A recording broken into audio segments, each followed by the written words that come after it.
The Spring-Summer 2011 collection pays tribute to the long-standing, close collaboration between the great couturier Christian Dior and the illustrator René Gros.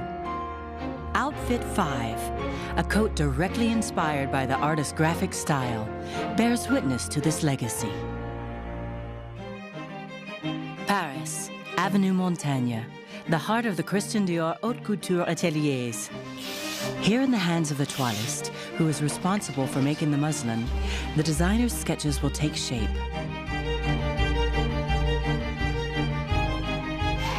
Quand on reçoit le croquis, je prépare une toile en tarlatane sur le mannequin que je modèle au mannequin, suivant les formes qui me sont données par le croquis. With this simple toile and a Stockman dummy, the deuxième man, or the second hand, translates each line and form and imagines the coat's volumes. Ensuite, cette toile que je modèle, je la trace et je la réépingle pour avoir la forme générale.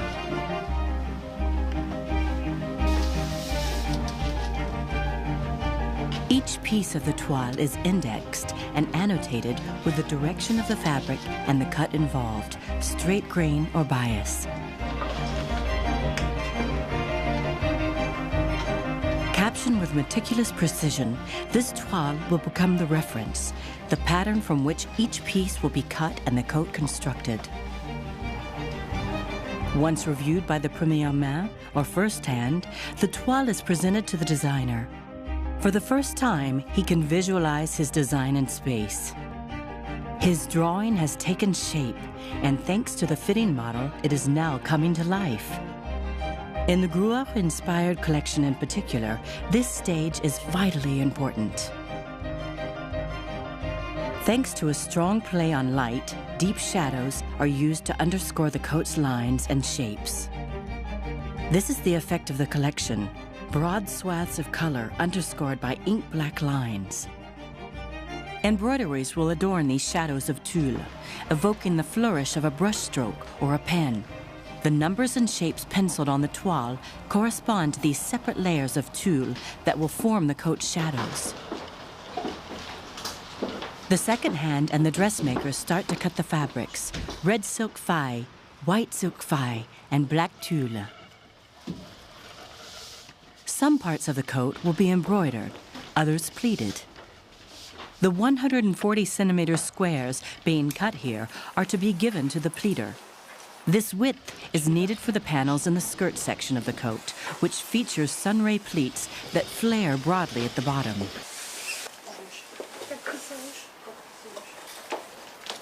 The fabrics go through a host of small operations while the coat is being made.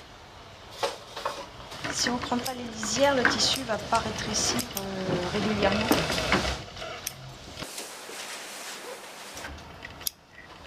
The coat skirt has no fewer than 16 pleats, 2 in white silk faille, 4 in red silk faille, and 10 in black tulle. The toile sections to be embroidered are then dismantled for the stage known as threading. The tulle is so transparent and fragile, nothing can be written on it. So the design is threaded in white silk onto the black tulle weave. This technique is only ever used in haute couture. It is a long, fastidious process designed to avoid marking the fabrics when tracing the designs onto them. Le brodeur a besoin d'avoir la forme de la pièce à broder sur le tissu. Donc avec la forme des fils, il va déjà pouvoir reconnaître tout de suite ses morceaux et en plus savoir à quel endroit il doit broder pour que nous on puisse récupérer et bien positionner les motifs aux endroits désirés. Another operation is needed to prepare the tulle for embroidery. Et on coupe au carré pour le brodeur pour que ça soit plus facile d'installer sur les métiers pour éviter de déformer les tissus. Autour du tulle, on va mettre une toile, ce qui permettra aux griffes du métier de s'accrocher. Each piece of tulle is prepared and noted with all the information needed to apply the embroidery, the name of each design and its layout on the coat. Le corsage est brodé. The pieces of tulle are now ready. The embroiderer comes to the Dior couture ateliers for a briefing. Je l'aurais plissé ou pas plissé? Plissé. Toi, tu bordes que la première couche qui sera le dessus en noir. The first hand and her second, the toiliste, go all over the details of the embroidery work the designer has asked for on each fabric, point by point. Donc vous êtes sur l'endroit là où il y a les écritures. Le col est brodé que sur le côté gauche, que c'est cette partie-là. D'accord. Là, si tu veux, on a notre rouge avec une épaisseur de tulle et après on a feuilleté. Donc là, on est plus rouge et là, on devient plus noir. Là, tu brodes et là, ça vient en mourant. Là, toute ta broderie, elle est du côté foncé. Là, je fais de la broderie là. Là, tu en as un petit peu, tu tournes. Ouais. Là, tu tournes un petit peu ici. Tu reviens ici sur le dessus et tu reviens ici. Et après, c'est notre panneau plissé de blanc. Foncé, c'est brodé. Et clair, c'est pas brodé.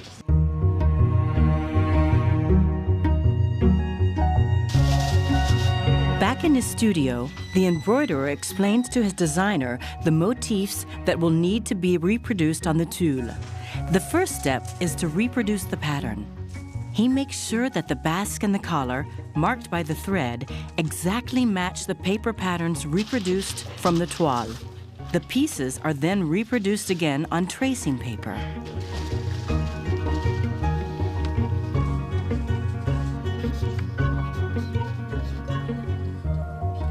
A sample of embroidery, previously validated by the design studio, is laid out to observe its effect. Donc ça fait ça, ça, ça.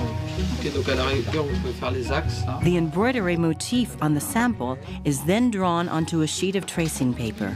Et là, un truc comme ça. Qui suit comme ça. Ouais, qui suit comme ça. Comme ça. Ok, donc voilà. Once the embroidery has been properly positioned, it is traced onto a second sheet of tracing paper.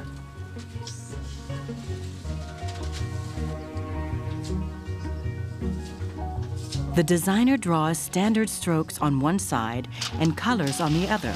She then adds captions with all the information that the embroiderers need.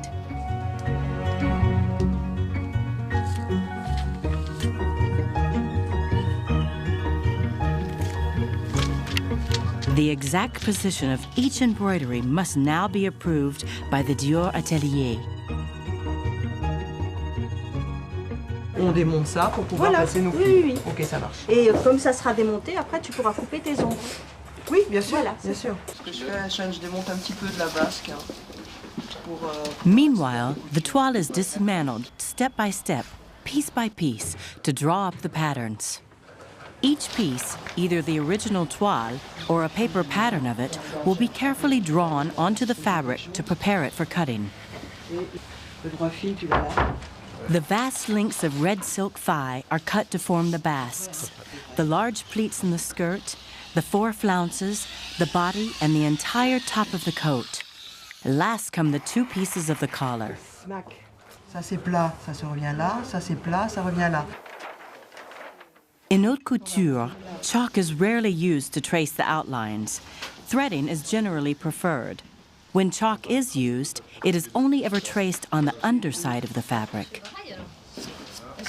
Here, the front and right-hand side of the jacket are traced on one length of fabric.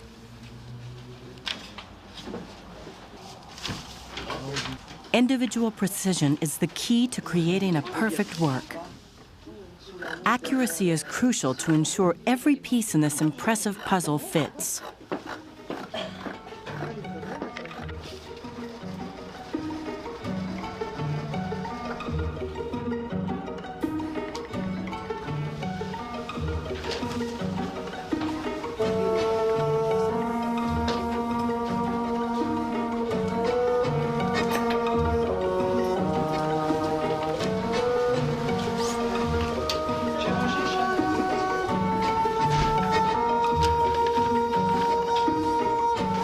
Here a tailor is preparing a length of white triple organza.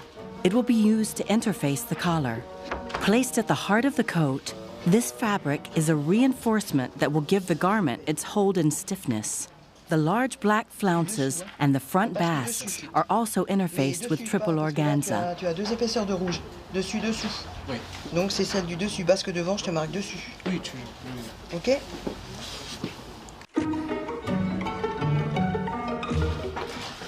Interfacing is a fundamental stage in the coat's creation. Today, the whole atelier is working on it. For the parts that need a supple hold, simple organza is used as interfacing. The collar and the basques have pronounced stiff shapes, so are reinforced with triple organza. Pre-shrinking involves steam ironing every piece of fabric. Some fabrics shrink when heated. Without regular ironing at this stage, any later work on the coat could be jeopardized because the fabric would have shrunk. For complex forms like the collar, the tailor has fixed the organza to the thigh. Maintenant, je vais commencer à le rouler pour donner de forme. Là, je vais baguer cet organza, mais je vais déplacer mes épingles parce que maintenant, quand je vais le mettre, je vais le rouler sur le mannequin, ça va bouger. C'est ça la différence avec prêt-à-porter et la haute couture, c'est que tu t'es calculé d'avance et la haute couture, c'est plus au chic. Ça peut bouger un jour, si quelque chose est coupé en billets, le lendemain, ça s'allonge, donc il faut replacer. Donc tout est fait vraiment à la main, chaque étape, une fois, deux fois, trois fois. Et la cinquième, c'est quoi? C'est pour chiquer, ça se trouve, ça changera encore, ça. Hein? Donc surtout, ce qui est important, c'est que tu aies ton premier col ici, qui tourne bien comme un col de veste classique. Et ensuite, tu te fais comme une goutte ici, tu vois?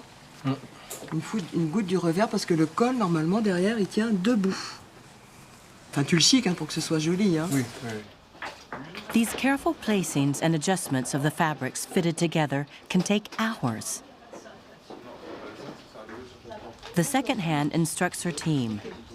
Nous allons poser les ombres de tulle sur les morceaux. C'est pour avoir l'effet de couleur qui diminue en intensité avec l'effet lumière. Donc, sur ton tissu, je t'ai déterminé l'arrêt pour la coupe des tulles. Là où il y a marqué 2 tulles, on aura donc le tulle brodé, plus une deuxième couche que l'on va poser ici et que tu vas couper dans la forme du petit trait. D'accord. D'accord? Ok. Et ensuite, on va avoir la dégradé. broderie tout par-dessus. Voilà. Alors, si je comprends bien, il faut que je commence par, Oui, par le 5. je t'ai expliqué par là, mais il faut que tu commences par le 5. Comme ça, on recouvre, on vient ici, on recouvre, on vient là, on recouvre, on vient là. Et le dernier tulle brodé fera la dernière couche. La 5e épaisseur. Ça suffit. Voilà. Et puis tu fais ça ici. Voilà. Et après, tu prends ton morceau gauche, tu poses dessus. Tu te mets quelques épingles et après, tu vas faire tes petits points pour le tenir sans que le point se voile. Ok? The tailor starts rolling the basque on the cushion to interface it with red organza.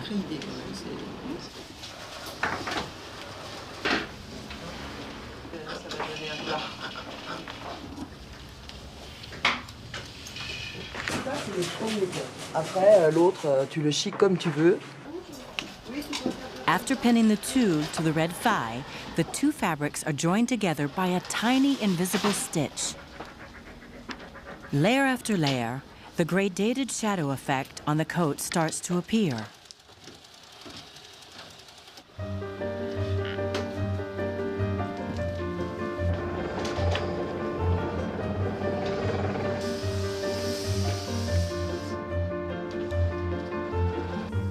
Each piece of tulle is pre-shrunk. The humid heat removes the glossy effect and the fabric is stabilized.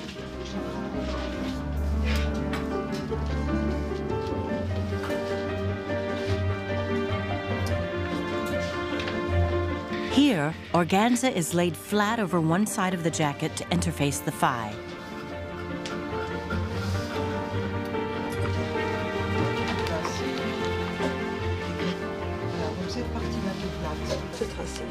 Là, tu te traces. Tu te laisses, on va dire, 3 cm tout autour. Après, tu te poses ici, tu t'entoiles comme tu as fait pour l'organza. On se met la basque dans la forme avec la pince. pour obtenir le rond. Donc ça, cette partie-là, elle est plate, donc moi je la laisse tomber. Ouais. D'accord. Et après, je fais comme si c'était ma taille. Ok. C'est ce que je te disais, pas déformé, surtout bien caressé dans le droit fil. Et regarde ta basque, elle tombe toute seule. Tu vois, quand tu la poses sur la fille après, elle se positionne directement. On the dummy, the dressmaker shapes the pleats in the back of the jacket.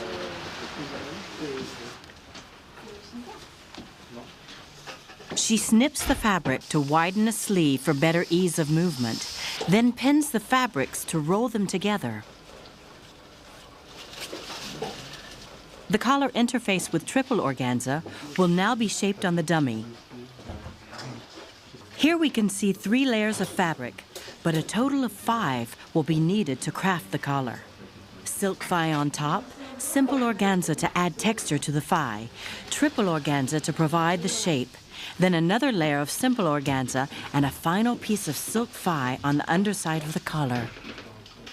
Meanwhile, the atelier workers are threading the fabrics for the 2 large flounces that form large drapes between the basque at the back of the coat. Donc les parties en biais, elles se placent très très bien parce que le biais fait que ça se détend plus et ça roule mieux. The tailor refers to the toile to make the darts in the drape back flounces.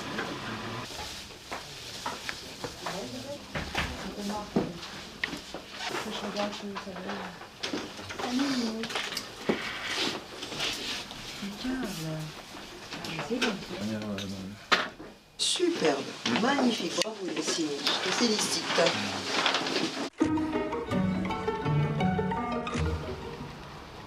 This morning, the dressmakers have put a paper pattern under the original muslin and are using a tracing wheel to mark out where the tulle will go. Non, je le fais à main levée, Isabelle, tu fais à main levée, prends pas de pistolet. On voit que ça descend en zigue-zigue. Le 1 qui est la partie. The pattern is then carefully captioned. Le 2. Le 3 tout seul ici. Le 4 tout seul ici. Après, le 1, donc lui, on sait qu'il continue tout le temps. Donc on va se retrouver avec une partie 2 ici. Meanwhile, the triple organza interfacing for the basque is being catch-stitched to the silk fye. Catch-stitching is commonly used in the tailoring atelier to sew interfacing to fabric and keep it slightly apart from the seams. When the interfacing is cut flush to the stitching, it won't create any extra seam bulk.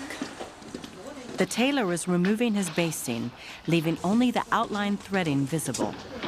He adds the tulle motifs, then stitches and knots them in place. Non mais c'est un nœud en fait. Ça doit être quoi? Plus, hein? Ça peut être moins.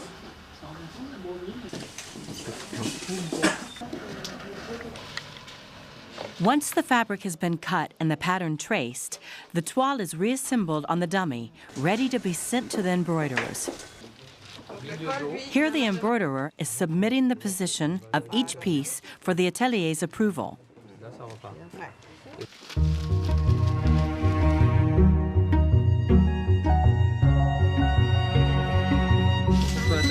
Back at his studio, he gives his designer the okay. After a quick wipe down to make sure nothing will catch, the designer lays out 2 sheets of tracing paper. The motifs on the top sheet are pricked onto the tracing paper below, which will be dusted with chalk.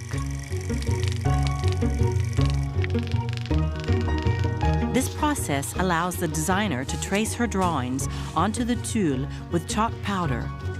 For the time being, she protects the tulle with a piece of hydrosoluble plastic. She can use the canvas border around the tulle to tack the 2 materials together.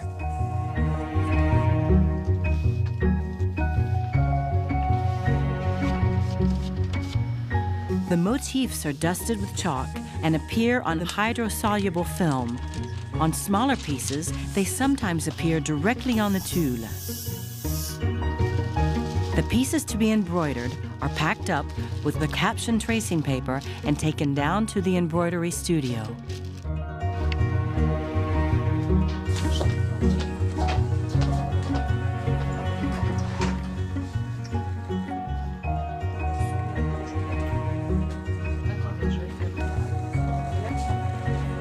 The embroiderer fixes the fabric to her loom. She has to make sure the tulle stays perfectly taut to avoid pulling it out of shape, altering its physical properties, and jeopardizing its insertion into the coat's folds and seams. These side straps allow her to adjust the tulle's tension. The captions on the tracing paper give her all the information she needs to do her work. She starts by checking that the motifs match. Each color noted on the tracing paper corresponds to a particular bead or sequin, in this case, size 3 and size 5 sequins. The embroiderer sets to work with a string of beads and her hook. In the tambour technique used here, called the crochet de Lunéville, she works blind. She holds her beads and sequins under the loom and hooks the thread through the tulle. Only the knots are made on the surface.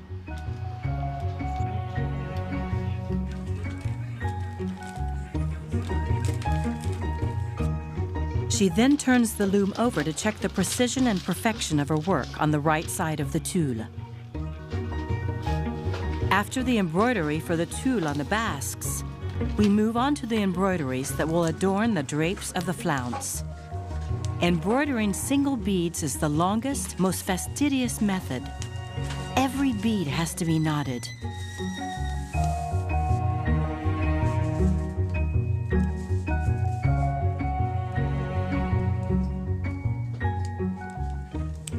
Before being delivered back to the atelier, each piece of embroidery is steamed.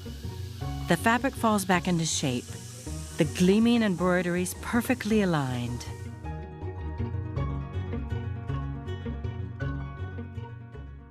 Back at the couture atelier, preparations are underway to cut a long bolt of red organza for the interfacing. A dressmaker is assembling the 5 layers of black tulle that will produce a deep shadow on the left side of the coat.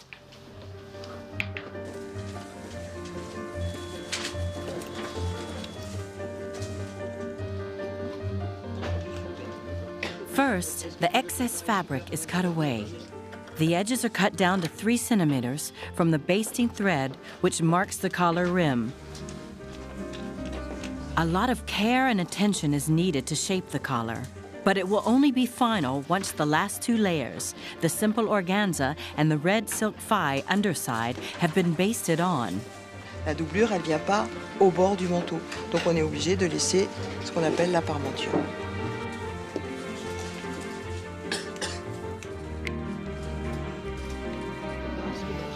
Tulle is basted to a sleeve, then onto a piece of the jacket.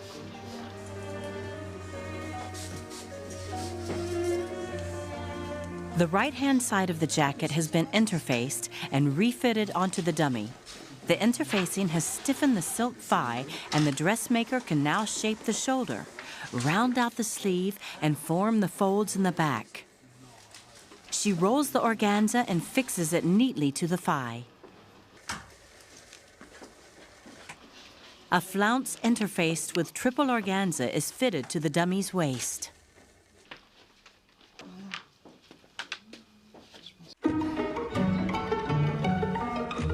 The side pieces of the jacket are being machine stitched to hold the various layers together. Les paddings de Monsieur Dior qui perdurent encore. C'est vraiment ce qui permet de donner la forme à la basque du devant.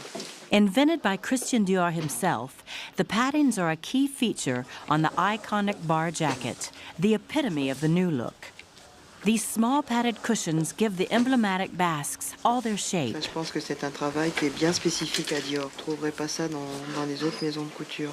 On le glisse en dessous et on le fixe à la taille pour que la basque reste bien projetée comme ça en avant. The basque is unpinned from the dummy to be attached to the flounce. Voilà, c'est celui-là. 2 cm, ça se fait très très bien.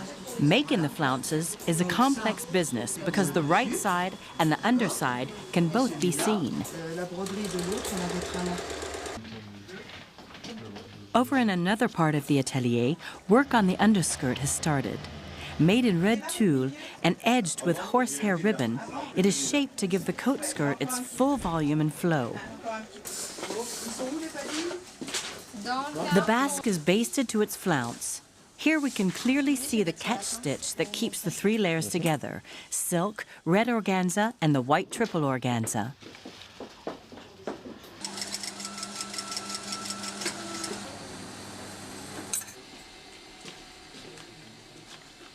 The dressmaker removes the basting and gives her piece a quick iron to reshape it, the finishing touch after every stage.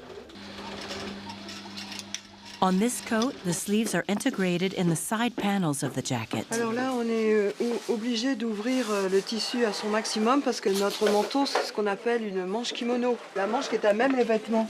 Voilà, pour qu'on puisse obtenir cet angle, une fois qu'on a piqué ces 2 coutures-là, on est obligé de fendre au milieu et puis de surfiler pour pas qu'on ait cette mésaventure qui nous arrive. Some pieces can only be assembled by hand. A piece is fixed under the basques. It's a structural element called a technical basque. It holds all the pleats in the skirt, which are too heavy to be sewn directly to the basques themselves. Slowly and meticulously, the coat jacket is crafted. The excess fabric is notched, then cut. The collar is attached to the jacket. Next comes the painstaking process of fitting the new outfit onto the dummy. The tailor rolls the fabrics, adjusts the sleeve or tweaks the pleats in the back of the jacket. The right sleeve is made of red silk interfaced with organza, but the left is covered in 5 layers of black tulle. Tricky. The atelier slowly empties. After hours of work, everything is in place, pinned and tweaked.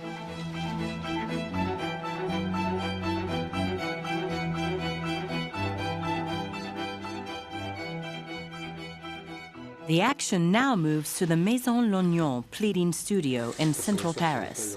The Maison Lognon has been working with Dior since the couture house was founded and is well versed in the stringent demands of Dior haute couture. For this coat, outfit 5, Dior has ordered 16 sunray pleats that fan out like a setting sun, a classic House of Dior motif. Le plissé soleil, on dit toujours qu'on donne des pointes car ce sont des quarts de circonférence, c'est-à-dire c'est du tissu qui est pris en plein biais, donc il s'évase. Vous verrez des pentes sur le dessus du manteau, mais la grande partie est à l'intérieur et quand la cliente ouvrira ce manteau, il y aura un effet de flou et une grande élasticité dans le vêtement. Au préalable, nous avons repassé les tissus.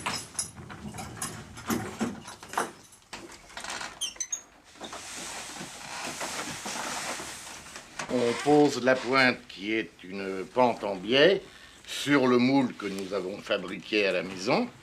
Et ensuite, nous les coupons à la dimension extrême du moule. Nous refermons les 2 épaisseurs. Nous calons avec des bois pour que ça ne bouge pas. Maintenant, ils vont former tous les plis et vous voyez les mains s'agiter de droite à gauche. C'est pour que les plis soient bien rentrés d'une façon identique du haut en bas de la pointe soleil. Nous allons refermer notre papier craft pour ensuite emmener les 2 pointes qui viennent d'être faites dans les tubes où elles vont cuire. The pleats will cook for an hour. The temperature depends on the quality of the fabric. The pleats won't be removed from the molds until the following day. The fabric has to cool all night to make sure the pleat will keep its shape all of its life.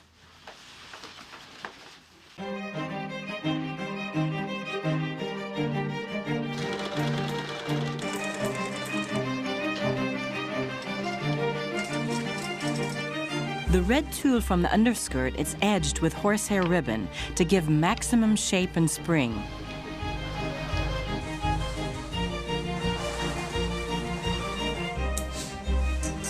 Today, work has turned to the flounces.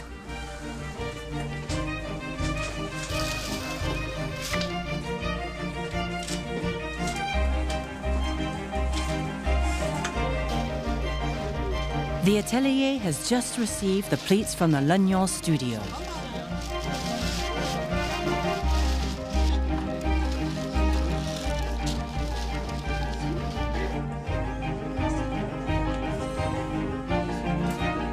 The dressmaker lays the patterns over the pleats to see which parts to keep. Broderie, voilà, c'est comme des lignes, comme si le styliste avait dessiné ses plis comme ça. Then comes the threading. It marks the contours of the pleats before cutting and keeps the pleated fabrics together before the final stitching.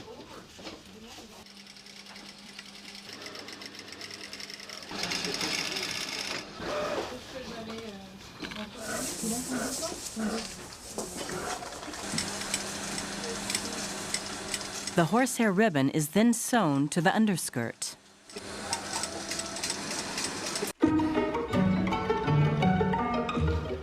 The black tulle and the fille pleats are matched up.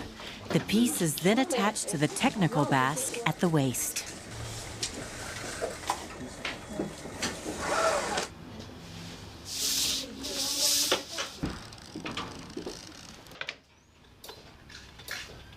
One by one, the tulle pleats are fitted onto the fille, then basted.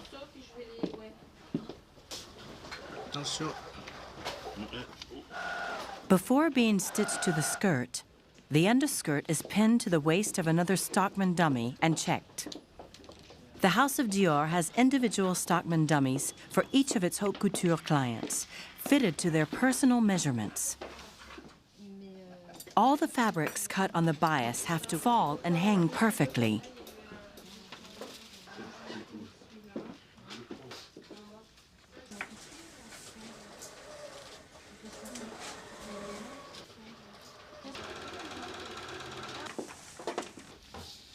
The tailor now fits 2 layers of tulle onto the red silk pleats.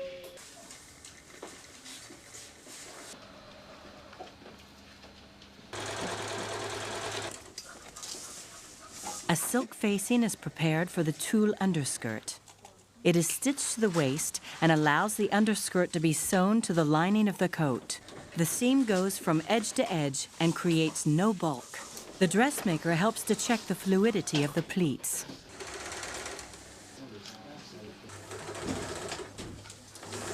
Le plissé, il est tenu là-dessus, pas plus. Hein. Après, ici, il n'est pas tenu, hein, le plissé. Hein. Après, c'est le manteau qui vient là. Je pense que la basque en crin, il faut la monter là.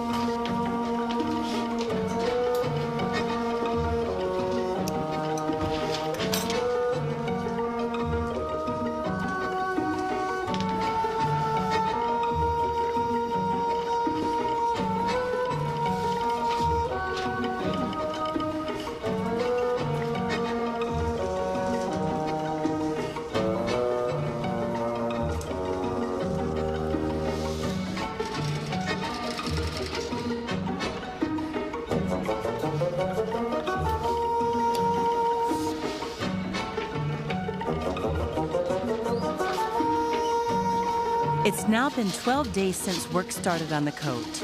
Today, the atelier receives the embroidered tulles. The embroiderer has come to present his studio's work in person. Ah, puis là, ça épouse bien le trait de crayon. Ah, c'est joli. Et la manche. Alors, le plus long, c'est ça. Parce que ça, c'est du cassé. Et quand on casse, Ouais. on arrête le fil, on recommence, on arrête le fil, on recommence. Et on va mettre autant de temps à faire ces 3 petites choses-là que tout ça. C'est vraiment bien plié, hein. Voilà.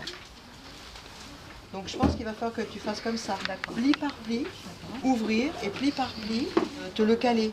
The baguette strips embroidered on the tulle pleats have to be perfectly aligned along the pleat ridges. Like pencil strokes on a drawing, they are there to accentuate the crisp folds and highlight their every motion.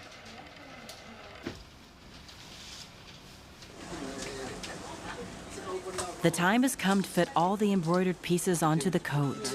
Applied with care and precision, fine embroidery now adorns each of the darker pieces in the coat, the flounce, the large pleated skirt panels, the basque. The seams on the tulle are all French seams, a clean, fine, single-line stitch.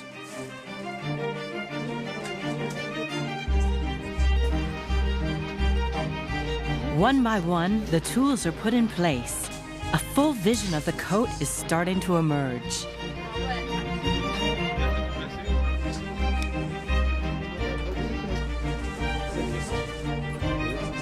In a flurry of fabric and excitement, the pieces move to and fro from the table to the dummy.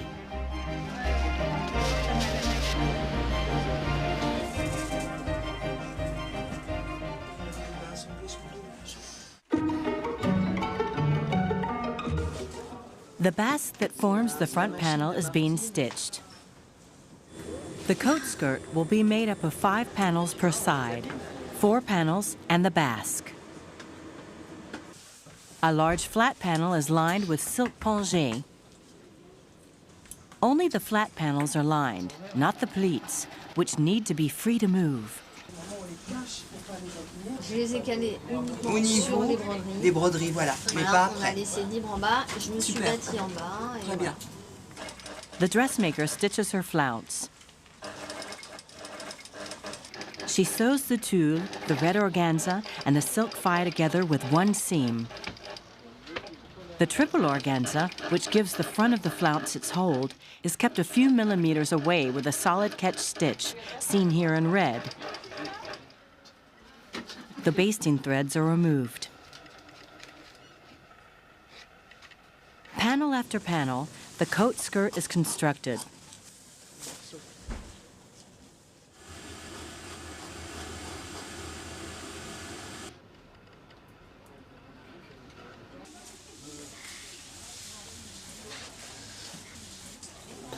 Comment ton pli après il va visser comme de l'autre côté, tu sais.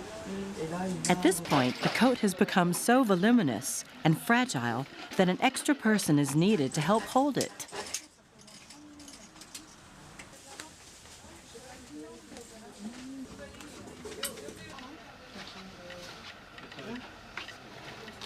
De toute façon, demain, on a tout ça là-haut.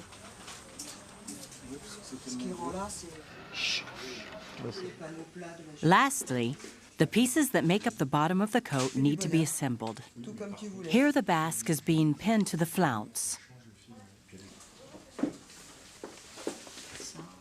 The different layers in the coat are so thick, it is getting harder and harder to pin and stitch. Ok.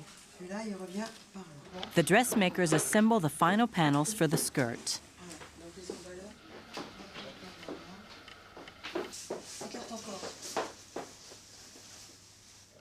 The underskirt doesn't seem to boost the back of the skirt quite as hoped. Un peu, c'est important parce qu'après quand tu as glissé ici, qu'il arrive serré ici et ça repartait comme ça. On peut mettre carrément un comme ça. Oui, en bas. comme ça, D'accord. comme ça. La Ok. même chose que ça. La même chose que ça. De là De la plat comme il a fait ici. Et là, jusque là où tu te retournes, Didi. Là, il ne faut pas. Ça, c'est sûr. Il faut que tu fasses ça. t'as de la longueur là. Ah, écoute, tu vas voir déjà avec ce que tu as.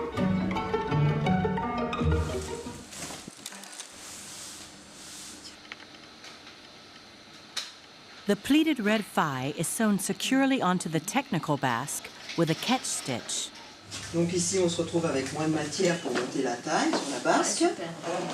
Et là, regarde, ça repousse naturellement. Comme ça, la basque, elle va venir ici. Et les panneaux blancs vont combler le trou. To make sure the skirt pleats fan out to the full, the decision has been made to puff the skirt out further. Ici, ça va bien projeter tes plis. Les plis qui partent de là. Et puis ça va aider à les soutenir. A row of extra flounces has been made. The pleats are overlapped on a white silk panel to sew them more tightly together. Initially, 10 centimeters of pleats were planned at the waist, but this is now tightened to 5. The flounces and the large red and dark-colored pleats are fixed to the skirt basques. Now only the white silk pleats in the middle are needed. On a donc la jupe. L'escargot vient se monter ici, à plat, et par-dessus, on va mettre le panneau blanc. The dressmaker tucks them under the basque and holds them up against the technical basque to measure their length. The skirt is taken off the Stockman dummy to be basted.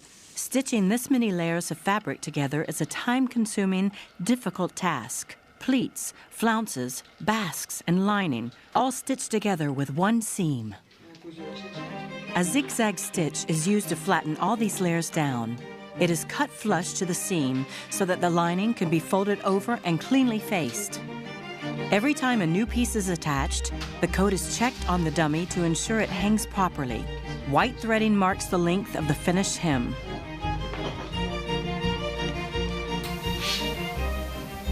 The tailor is working on the top section, finishing off the embroidered tulle that covers the whole jacket.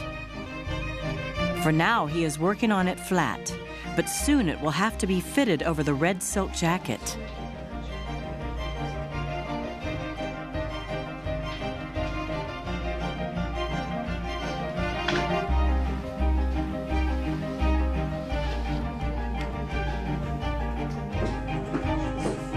Basting, ironing, fitting, refitting, realigning, restitching again. As the days pass, the full effect of the play on the coat's form and volume appears.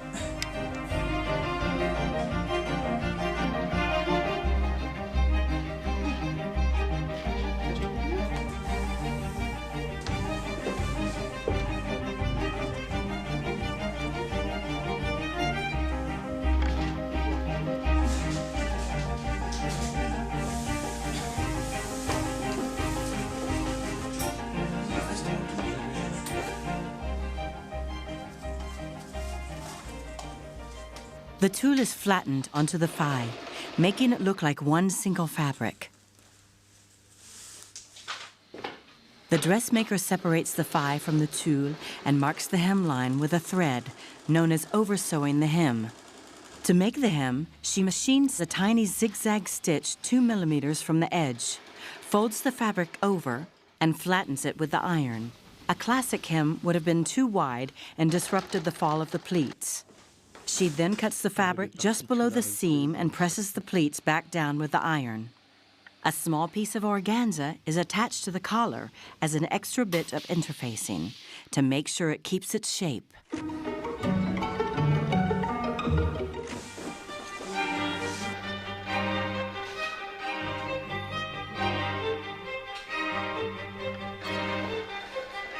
The first layer of tulle is stitched to the edge of the silk thigh, but the other layers are left loose. Now that the undersides of the kimono sleeves are finished, it's time to prepare the tops and the shoulders.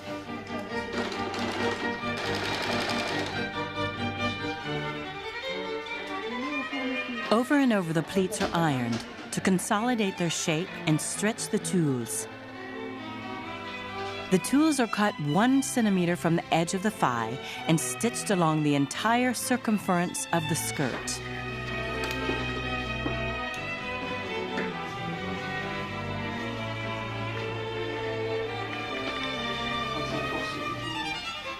The tailor bastes the jacket collar and presses the seams. This is to ensure the tulle is nicely fixed at the edge of the thigh and can be easily rounded over. The tulle will be stitched 2 millimeters behind the back of the collar to make sure the seam is invisible from the front. Once the collar is properly in place, it is stitched to the jacket. The tailor sews the sleeve inside out, then turns up the cuff to access the tulles. 4 layers of tulle are stitched together.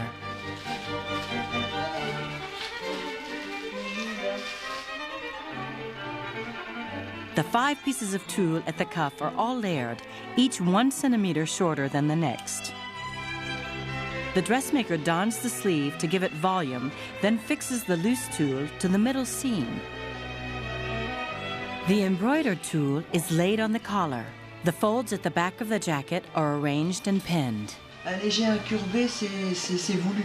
Il voulait pas un truc comme ça. Fixing the back folds is time-consuming and complicated. The layers of the fabric are so thick and the embroideries and tools so delicate, it takes some crafting to get the desired movement at the back. The facing is stitched to the collar.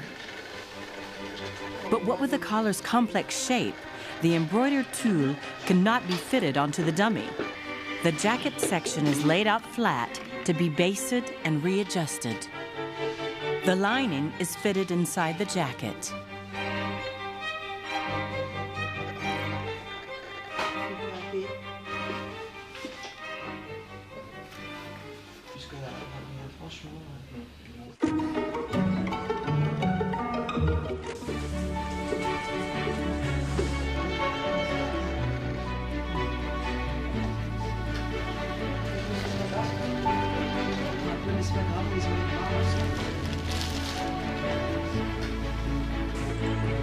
The jacket and skirt have been pinned together and are now being basted with silk cord. This cord is woven with several threads and is virtually unbreakable. Silk cord is very rarely used for basting, but with no less than 18 layers of fabric to stitch together at its thickest point, this coat is an exception.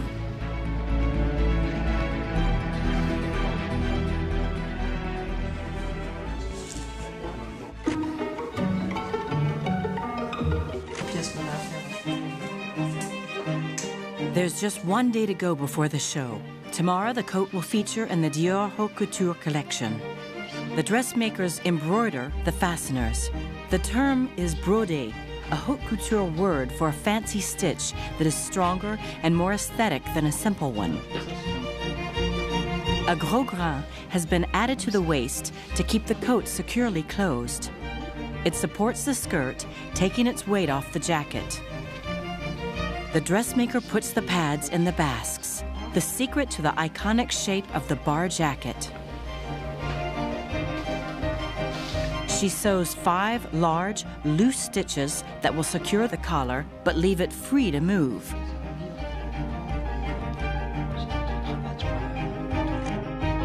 The big day has finally come.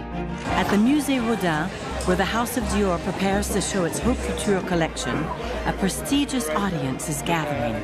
Outfit 5 in a stunning collection of 30 unique creations, the coat is poised to make its entrance. Back at the atelier, all eyes are focused on the last finishing touches. Large loops are stitched to fix the underskirt with no studs. The coat has to be able to flow naturally with the body's movements. 3 hours to go. The tension rises. Hair and makeup artists hurry to finish. Now for the ultimate final touch, the label, Christian Dior Haute Couture, the seal of excellence. The coat is ready. It's about to leave the ateliers. After weeks of work, one detail remains. A luxury accessory to heighten the look, define the flourish of a unique creation. The red crocodile leather belt cinches the silhouette. Out go the basting threads, freeing the tulle pleats tucked into the thigh. The first hand checks that the execution is perfect, translates every stroke of the designer's inspiration.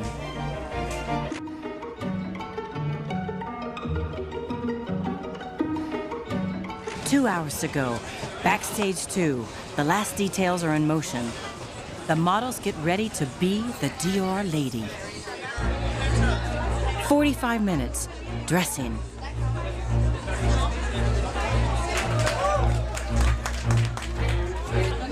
Ten minutes, line up.